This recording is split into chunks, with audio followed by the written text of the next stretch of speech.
അധ്യായം 13. ഇനി നീ ജീവനോടെ വേണ്ട. സിവിയിലെ ഫോട്ടോയിൽ നീലിമ ചിരിച്ചു നിൽക്കുന്നുണ്ട്. തിരിച്ചു പോകുന്നു എന്നൊക്കെ എന്നോട് കള്ളം പറഞ്ഞതാണ് നീ, അവൻ മനസ്സിൽ ചോദിച്ചു. അവന്റെ മുഖം മാറുന്നത് സ്റ്റാഫ് ശ്രദ്ധിച്ചിരുന്നു. എന്തു പറ്റി സർ? നത്തിങ്. ഈ കുട്ടിയെ അപ്പോ സെലക്ട് ചെയ്യട്ടെ? അയാൾ ചോദിച്ചു. എന്തായാലും ഇന്റർവ്യൂ നടക്കട്ടെ. എടുക്കുന്നതും എടുക്കാതിരിക്കുന്നതും തന്റെ ഇഷ്ടം പോലെ ചെയ്യും. കഴിവുണ്ടെന്ന് തോന്നിയാൽ എടുത്തേക്ക്, സിദ്ധാർത്ഥ് പറഞ്ഞു. നീലിമ തന്നോട് കള്ളം പറഞ്ഞു എന്ന് തോന്നിയത് കൊണ്ടാണ് അവൻ അങ്ങനെ പറഞ്ഞത്. അല്ലായിരുന്നുവെങ്കിൽ ഉറപ്പായും ആ ജോലി അവൻ അവൾക്ക് ഇന്റർവ്യൂ പോലും ഇല്ലാതെ കൊടുത്തേനെ. സ്റ്റാഫ് ക്യാബിനിൽ നിന്ന് ഇറങ്ങിപ്പോയി. സിദ്ധാർത്ഥ് ലാപ്ടോപ്പിലെ മറ്റു ഫയലുകൾ നോക്കി ശ്രദ്ധ മാറ്റാൻ ശ്രമിച്ചു. പക്ഷേ നീലിമയെയും അശ്വിനെയും കുറിച്ച് ആലോചിക്കാതിരിക്കാൻ അവൻ കഴിയുന്നില്ലായിരുന്നു. മറ്റൊരു ദിവസം അശ്വിനൊപ്പം അടുത്തുള്ള റെസ്റ്റോറന്റിൽ ഫുഡ് വാങ്ങാൻ വന്നതായിരുന്നു നീലിമ. സ്റ്റാർഡം മീഡിയയിൽ ഇന്റർവ്യൂവിന് ക്ഷണം കിട്ടിയതിന്റെ സന്തോഷത്തിലായിരുന്നു നീലിമ. അശ്വിനും അവൾക്കും വേണ്ടി ഓരോ ജ്യൂസ് ഓർഡർ ചെയ്തിട്ട് ഇതിനായി വെയിറ്റ് ചെയ്യുമ്പോൾ അഞ്ജലി അവിടേക്ക് വന്നു. ഒപ്പം ആദിയുമുണ്ട്. അവരെ കണ്ടപ്പോൾ നീലിമ മുഖം തിരിച്ചു കളഞ്ഞു. എന്തായി? ഞാൻ പറഞ്ഞ കാര്യം ചേച്ചി ആലോചിച്ചോ? യാതൊരു മുഖവരിയില്ലാതെ അഞ്ജലി ചോദിച്ചു. നിന്നെ എന്റെ മുന്നിൽ കണ്ടുപോകരുതെന്ന് ഞാൻ പറഞ്ഞതല്ലേ? നീലിമ ചോദിച്ചു. അഞ്ജലിക്ക് അത് കണ്ട് ദേഷ്യം വന്നെങ്കിലും ആദിയുടെ മുന്നിൽ തനിക്കുള്ള ഇമേജ് തകരാതിരിക്കാൻ വേണ്ടി അവളൊന്നും എതിർത്ത് സംസാരിച്ചില്ല. എന്താ ചേച്ചി ഇങ്ങനെയൊക്കെ പറയുന്നത്? ഞാൻ ചേച്ചിയോട് നല്ലതല്ലേ ആഗ്രഹിക്കുന്നുള്ളൂ. മതിയടി അഭിനയിച്ചത്. നീലിമ ടേബിളിൽ നിന്ന് എഴുന്നേറ്റു. ഓ, പുതിയ ജോലിയൊക്കെ ആകുന്നതിന്റെ അഹങ്കാരമായിരിക്കും. ഞങ്ങൾ വിചാരിച്ചാ അതില്ലാതാക്കാനും പറ്റും. അത് മറക്കണ്ട. അതൊക്കെ കേട്ട നീലിമ ഇതൊക്കെ അവൾ എങ്ങനെ അറിഞ്ഞെന്ന് ആലോചിച്ചു. അഞ്ജലി അതില്ലാതാക്കാൻ ശ്രമിക്കുമെന്ന് നീലിമയ്ക്ക് ഭയം തോന്നി. അഞ്ജലിയും മതിയും അപ്പോഴും അവളെ പുച്ഛത്തോടെ നോക്കി നിൽക്കുകയായിരുന്നു. ചേച്ചി, ആ സുധാകരന് ചേച്ചിയെ ഭയങ്കര ഇഷ്ടമാണ്. അതുകൊണ്ടാ ഞാൻ ഈ കാര്യത്തിൽ ചേച്ചിയെ നിർബന്ധിക്കുന്നത്. മതിയടി നിന്റെ നാടകം. നീ എനിക്ക് നല്ലത് ചെയ്തതൊക്കെ മതി. ഒന്ന് കടന്നു പോകുന്നുണ്ടോ? നീലിമ പറഞ്ഞു. അത് കേട്ട് അഞ്ജലി ആദിയെ നോക്കി. എന്നിട്ട് പറഞ്ഞു. കണ്ടില്ലേ ആദി, ചങ്കെടുത്ത് കാണിച്ചാലും ചേച്ചി ചമ്പരത്തിയാണെന്നേ പറയൂ. ഞാൻ ചേച്ചിക്ക് നല്ലത് മാത്രമല്ലേ ചെയ്യൂ. അത് കേട്ട് ആദി അഞ്ജലിയെ നോക്കി. എന്നിട്ട് നീലിമയോട് പറഞ്ഞു. ഇവളുടെ നല്ല മനസ്സ് കണ്ടില്ലേ നീ? അവൾ നിന്നെക്കുറിച്ചാണ് എപ്പോഴും ചിന്തിക്കുന്നത്. എന്നിട്ടും നീ എന്താ അവളെ കണ്ണൊക്കെ ചാടിക്കടിക്കുന്നത്? ആദി പറഞ്ഞത് കേട്ട് നീലിമ പുച്ഛത്തോടെ ചിരിച്ചു. എന്നിട്ട് പറഞ്ഞു. ഇവൾ എനിക്ക് ചെയ്ത നല്ല കാര്യങ്ങൾ നിനക്കറിയാനിട്ടാണ് ആദി. നീലിമ പരിഹാസത്തോടെയാണ് അത് പറഞ്ഞത്. അത് കേട്ട് അഞ്ജലി പെട്ടെന്ന് വിഷയം മാറ്റി. അത് പോട്ടെ, ചേച്ചി വീട്ടിലേക്ക് വാ. ഏത് വീട്? നമ്മുടെ വീട്. അഞ്ജലി, നീ മനസ്സ് തുറന്നല്ല ഇതൊക്കെ പറയുന്നതെന്ന് എനിക്ക് നന്നായിട്ട് അറിയാം. പിന്നെ ഞാൻ എന്താ മിണ്ടാതെ നിൽക്കുന്നതെന്ന് നിനക്കറിയോ? ഇവൻ മണ്ടനായതുകൊണ്ട് എന്ത് പറഞ്ഞിട്ടും കാര്യമില്ല. അതറിയാവുന്നതുകൊണ്ടാ. നീലിമ പറഞ്ഞു. ചേച്ചി, എന്നെ എന്ത് വേണമെങ്കിലും പറഞ്ഞു. ആദ്യം പറയുന്നത് എനിക്ക് സഹിക്കില്ല. അത് കേട്ട് നീലിമയ്ക്ക് നല്ല ദേഷ്യം തോന്നി. അതിന് ഞാൻ നിന്നെ അന്വേഷിച്ചു വന്നതാണോ ഇതൊക്കെ പറഞ്ഞത്?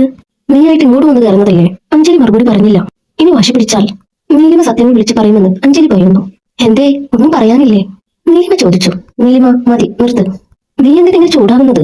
നിന്നെ വീട്ടിലോട്ട് കൂട്ടിക്കൊണ്ടുപോകാനല്ലേ അവൾ വന്നത്? ആദി ചോദിച്ചു. നീ പറയുമ്പോൾ നിർത്താൻ നീ എന്റെ ആരാടാ? നീലിമ ചോദിച്ചത് കേട്ട് ആദി അമ്പരന്നു പോയി. പഴയ നീലിമയ്ക്ക് ഒരിക്കലും അത്ര വാശിയോടെ ആദിയോട് സംസാരിക്കാൻ കഴിയില്ല. അവന് ആ കാര്യത്തിൽ അത്ഭുതം തോന്നി. അപ്പോൾ ഇതെല്ലാം കേട്ടുകൊണ്ട് നിൽക്കുകയായിരുന്നു അശ്വിൻ മുന്നോട്ട് വന്നു. അങ്കിൾ, ഈ ആന്റിയാ അമ്മയുടെ പിന്നാലെ വന്ന് വഴക്കുണ്ടാക്കുന്നത്. അവൻ ആദിയോട് പറഞ്ഞു. അച്ചു, ഇവനെ നീ അങ്കിളൊന്നും വിളിക്കണ്ട. ഇവരൊന്നും നിന്റെ ആരുമല്ല. കേട്ടോ മോനെ? നീലിമ പറഞ്ഞത് കേട്ട് അശ്വിൻ തലയാട്ടി. ആദി ആകെ നാണം കെട്ടതുപോലെ വല്ലാതെയായി. ആദിയുടെ മനസ്സിൽ അപ്പോഴും എവിടെയോ നീലിമ ഉണ്ടായിരുന്നു. ആന്റി, എന്റെ അമ്മയെ നീ എന്തെങ്കിലും പറഞ്ഞാൽ ഞാൻ നല്ല ഇടി വെച്ചു തരും. അശ്വിൻ അഞ്ജലിയെ നോക്കി പറഞ്ഞു. അത് കേട്ട് ദേഷ്യം തോന്നി അഞ്ജലി പറഞ്ഞു. കുരുട്ടെ, നീ ഞങ്ങളെ ഇടിക്കാനൊക്കെ വളർന്നോ? അഞ്ജലി അശ്വിനെ തല്ലാൻ മുന്നോട്ട് നീങ്ങി. അശ്വിൻ ഭയന്ന് നീലിമയുടെ പുറകിലോട്ട് മാറി നിന്നു. നീലിമ ഉടനെ അഞ്ജലിയുടെ കൈ പിടിച്ച് തിരിച്ചിട്ട് അവൾ മാറ്റി നിർത്തി. അഞ്ജലിക്ക് കൈ നന്നായി വേദനിച്ചിരുന്നു. അപ്പോൾ നീലിമ പറഞ്ഞു. എന്നോട് ഓരോന്ന് പറഞ്ഞു വഴക്കിന് വരുന്നത് പോലെ എന്റെ മോനോട് വല്ലതും കാണിച്ചാലുണ്ടല്ലോ. അല്ല നീലിമ, നീ ഇവളോട് എന്ത് പറഞ്ഞിട്ടാണ് ഇപ്പൊ ചൂടാവുന്നത്? ആദ്യം ചോദിച്ചത് കേട്ട് നീലിമക്ക് ദേഷ്യം വന്നു. നീ എന്താ പൊട്ടനാണോ? ഇവിടെ എന്താ നടന്നതെന്ന് നീ നേരിട്ട് കണ്ടതല്ലേ? നീ ഓരോന്നും പറഞ്ഞിട്ടല്ലേ അഞ്ജലി ചൂടായത്? അതെ, അല്ലാതെ അവൾ വല്ലതും ചെയ്തു നിന്നെ? നീലിമ അവനെ രൂക്ഷമായി നോക്കിയതല്ലാതെ ഒന്നും പറഞ്ഞില്ല. പറഞ്ഞാലും അവനൊന്നും മനസ്സിലാക്കില്ല. അത് ആദ്യത്തെ അനുഭവമല്ലല്ലോ. നീ എന്തിനാ ആദ്യം അവളോട് സംസാരിക്കാൻ നിൽക്കുന്നത്? ഈ അച്ഛനാരാന്ന് അറിയാത്ത കുഞ്ഞിനെയും കൊണ്ട് നാട്ടിൽ വന്ന് ഇവളെയൊക്കെ സ്നേഹിക്കാൻ നോക്കി എന്നെ പറഞ്ഞാൽ മതി. അഞ്ജലി അത് പറഞ്ഞു തീർന്നതും അശ്വിൻ അവളുടെ നേരേക്ക് ചെന്നു. എന്നിട്ട് പറഞ്ഞു. അതെ, എന്റെ അമ്മ നിങ്ങളെ പോലെ രാക്ഷസിയൊന്നുമല്ല. എന്റെ അമ്മ പാവാ. അശ്വിൻ പറഞ്ഞു. അത് കേട്ട അഞ്ജലി അവനെ രൂക്ഷമായി നോക്കി. എന്നിട്ട് പറഞ്ഞു. എടാ ചക്ക, നിന്റെ അമ്മ മര്യാദ പഠിപ്പിച്ചിട്ടില്ലല്ലേ? എങ്ങനെ പഠിക്കാനാ? അവൾക്കതിന് നിന്റെ തന്തയാരാണെന്ന് പോലും അറിയില്ലല്ലോ. അഞ്ജലി അത് പറഞ്ഞു തീർന്നതും അവളുടെ കവളിൽ നീലിമ ആഞ്ഞു തല്ലി. നാ ഉറപ്പടി. ഒന്നിനെ നീ മര്യാദ പഠിപ്പിക്കണ്ട. അവന്റെ അച്ഛനാരാണെന്ന് നിന്നെ എനിക്ക് ബോധിപ്പിക്കേണ്ട കാര്യമില്ലെന്ന് ഒരിക്കലും നിന്നോട് പറഞ്ഞതാണ്. വീണ്ടും നിന്നോട് കയറി വന്നിട്ട് ഓരോന്നും ചിലക്കാൻ നിന്നാ. അറിയാലോ, പഴയ നീലിമയല്ലത്. നീലിമ പറഞ്ഞത് കേട്ട് ആദ്യം അഞ്ജലിയും ശരിക്കും വിരണ്ടുപോയി. അപ്പോൾ സിദ്ധാർത്ഥ സുഹൃത്തായ ഹേമന്തിന്റെ കൂടെ കാറിൽ അതുവഴി പോകുകയായിരുന്നു. നീലിമ റെസ്റ്റോറന്റിൽ ഇരുന്ന് ആരോടോ വഴക്കിടുന്നത് കണ്ട് സിദ്ധാർത്ഥ് വണ്ടി നിർത്താൻ ഡ്രൈവറോട് പറഞ്ഞു. എന്നിട്ട് അവനും ഹേമന്തും കൂടി പുറത്തേക്ക് ഇറങ്ങി. അല്ല, എന്തിനാ നമ്മൾ ഇവിടെ ഇറങ്ങിയത്? ഹേമന്ത് സിദ്ധാർത്ഥിനോട് ചോദിച്ചു. അത് നമുക്കൊരു ജ്യൂസ് കഴിക്കാം, വാ. എന്നാ ഓക്കെ, ഹേമന്ത് പറഞ്ഞു. അവർ റെസ്റ്റോറന്റിൽ ചെന്ന് നീലിമയെ കാണാവുന്ന വിധത്തിലിരുന്നു. നീലിമ ഈ ബഹളത്തിനിടയിൽ സിദ്ധാർത്ഥിനെ കണ്ടില്ല. നീലിമ എന്തിനാ നീ അവളെ തല്ലിയത്? കാര്യം മര്യാദക്ക് സംസാരിച്ചാ പോരെ? തല്ലണോ? ആദ്യ ദേഷ്യത്തോട് ചോദിച്ചു. നിന്നോട് മറുപടി പറയേണ്ട കാര്യം എനിക്കില്ല. നീലിമ മുഖത്തടിച്ചു പറഞ്ഞതുപോലെ പറഞ്ഞു. ആദ്യ പിന്നെ ഒന്നും അവളോട് പറയാൻ നിന്നില്ല. അടികിട്ടി അമ്പരപ്പ് മാറിയപ്പോൾ അഞ്ജലി വീണ്ടും മുന്നോട്ട് വന്നു. ചേച്ചി നോക്ക്, ഈ ചക്കൻ കാരണമാണ് നമ്മൾ തമ്മിൽ എപ്പോഴും പ്രശ്നമുണ്ടാവുന്നത്. ചേച്ചി വീട്ടിലേക്ക് വാ, അയാളെ കെട്ടി സുഖമായി ജീവിക്ക്. നല്ലൊരു ജോലി ഞാൻ മേടിച്ചു തരാം, അഞ്ജലി പറഞ്ഞു. അത് കേട്ട് നീലിമയ്ക്ക് കൂടുതൽ ദേഷ്യം വന്നു. എനിക്ക് നിന്റെ ഔദാര്യമൊന്നും വേണ്ട. ജീവനുണ്ടേ ഞാൻ അയാളെ കല്യാണം കഴിക്കാനും പോകുന്നില്ല. ആ ആഗ്രഹം മോളങ്ങ് കളഞ്ഞേക്ക്, നീലിമ പറഞ്ഞു. നിന്നോടല്ലേ ഞാൻ നിർത്താൻ പറഞ്ഞു? ആദി ഇടയിൽ കയറി പറഞ്ഞു. ഇതെല്ലാം സിദ്ധാർത്ഥും ഹേമന്തും കേൾക്കുന്നുണ്ടായിരുന്നു. സിദ്ധാർത്ഥ് എന്തിനാണ് ആ പെണ്ണിനെ ഇങ്ങനെ വീക്ഷിക്കുന്നതെന്ന് ഹേമന്തിന് മനസ്സിലായില്ല. ആ പെണ്ണിനെ കാണാൻ നല്ല രസമുണ്ടല്ലേ? ഹേമന്ത് ചോദിച്ചു. അപ്പോഴാണ് സിദ്ധാർത്ഥിന് പരിസരബോധം വന്നത്. അവൻ മറുപടി പറയാതെ ജ്യൂസ് കുടിക്കാൻ തുടങ്ങി. ഹേമന്ത് വീണ്ടും അവരുടെ സംസാരം ശ്രദ്ധിച്ചു. അല്ല, നീ നിർത്താൻ പറയുമ്പോൾ നിർത്താൻ നീ എന്റെ ആരെങ്കിലും ആണോ? ആദി, നീ എന്റെ ആരെങ്കിലും ആയതുകൊണ്ടല്ല നിർത്താൻ പറഞ്ഞത്. ഇതൊരു പബ്ലിക് പ്ലേസ് ആണ്. ഇത്തിരി മര്യാദ കാണിക്കണം. എനിക്കല്പം മര്യാദ കുറവാണ്. മര്യാദ ഒരുപാട് കൂടുതലുള്ള ഒരുത്തി നിന്റെ കൂടെ ഉണ്ടല്ലോ. എന്നെ മര്യാദ പഠിപ്പിക്കാൻ വരണ്ട നീ. നീലിമ പറഞ്ഞത് കേട്ട് ആദി അമ്പരന്ന് പോയി. അവൾ ഒരുപാട് മാറിയിട്ടുണ്ടെന്ന് അവൾക്ക് കൂടുതൽ ബോധ്യമായി. ചമ്മൽ പുറത്ത് കാണിക്കാതെ അവൻ പറഞ്ഞു. നീ ആരാണെന്ന് നീലിമ നിന്റെ വിചാരം? നിർത്തിക്കോ നീ. ഇത്ര നേരം ഭയങ്കര ക്ഷമയോട് കൂടിയാണ് സംസാരിച്ചത്. അതും ആ പഴയ ബന്ധത്തിന്റെ പേരിൽ മാത്രം. ഇനി ആ മര്യാദ ഞാൻ കാണിക്കില്ല. നിർത്തിക്കോ. പഴയ ബന്ധം? എന്ത് ബന്ധം? ഏത് ബന്ധം? പണ്ട് വളരെയധികം വിഷമിച്ച് ഞാൻ നിന്ന സമയം എന്നെ കൈവിട്ട് കളഞ്ഞിട്ട് എന്റെ അനിയത്തി കെട്ടാൻ നോക്കുന്ന ബന്ധമാണ് ആദി. നീലിമ പറഞ്ഞത് കേട്ട് ആദിയും അഞ്ജലിയും ചുറ്റും നോക്കി. എല്ലാവരും അവരെ ശ്രദ്ധിക്കുന്നുണ്ടായിരുന്നു. നീലിമ സ്റ്റോപ്പ്, ആദി പറഞ്ഞു. എന്നെ കൂടെ കൂടുതൽ പറയിപ്പിച്ചാൽ മോശമാവുന്ന നീയും പിന്നെ നിന്റെ കൂടെ പാവം കളിച്ച് നിൽക്കുന്ന ഇവളുമാവും. അതുകൊണ്ട് പോകുന്നതാണ് നിനക്കൊക്കെ നല്ലത്, നീലിമ പറഞ്ഞു. ആദി അത് കേട്ട് അഞ്ജലിയെ നോക്കി. അഞ്ജലി ദേഷ്യത്തിൽ വിറച്ചു നിൽക്കുകയായിരുന്നു. അഞ്ജലി വാ, നമുക്ക് പോകാം, ആദി പറഞ്ഞു. അഞ്ജലി പക്ഷെ പോകാൻ കൂട്ടാക്കാതെ അവിടെ നിന്ന് നീലിമയെ തുറിച്ചു നോക്കി. അങ്ങനെ നമ്മളങ്ങ് പോയാലെങ്ങനെ ആദി? ഇവൾ ഇത്രയും പറഞ്ഞതല്ലേ, മറുപടി കൊടുക്കണ്ടേ? മതി, നീയായിട്ട് വന്ന് അവളെ കൂടെ പറയിപ്പിച്ചതല്ലേ, നിർത്ത്. ആദി ആരും കേൾക്കാതെ അഞ്ജലിക്ക് മാത്രം കേൾക്കുന്ന വിധത്തിൽ പറഞ്ഞു. അത് കേട്ട് അഞ്ജലി അവനെ രൂക്ഷമായി നോക്കി. എനിക്ക് എന്നെ പറഞ്ഞതിലല്ല ആദ്യ സങ്കടം, നിന്നെ പറഞ്ഞാൽ ഞാൻ എങ്ങനെ സഹിക്കും? അഞ്ജലി ചോദിച്ചു. അപ്പോൾ അശ്വിൻ മുന്നോട്ട് വന്ന് പറഞ്ഞു. അതെ, വേഗം പോകുന്നതാ നിങ്ങൾക്ക് നല്ലത്. എന്റെ ഡാഡി എങ്ങാനും ഇത് അറിഞ്ഞാലുണ്ടല്ലോ, നിങ്ങളെയൊക്കെ ഇടിക്കും. നീലിമ അത് കേട്ട് അശ്വിനെ തന്നോടൊപ്പം ചേർത്ത് നിർത്തി. അവൻ പറഞ്ഞത് സിദ്ധാർത്ഥ് കേട്ടിരുന്നു. അവന്റെ ഉള്ളിൽ അറിയാതെ എന്തോ അഭിമാനം തോന്നി. ആ കുഞ്ഞ് തന്നോട് വെച്ച വിശ്വാസം അത്ര വലുതാണ്.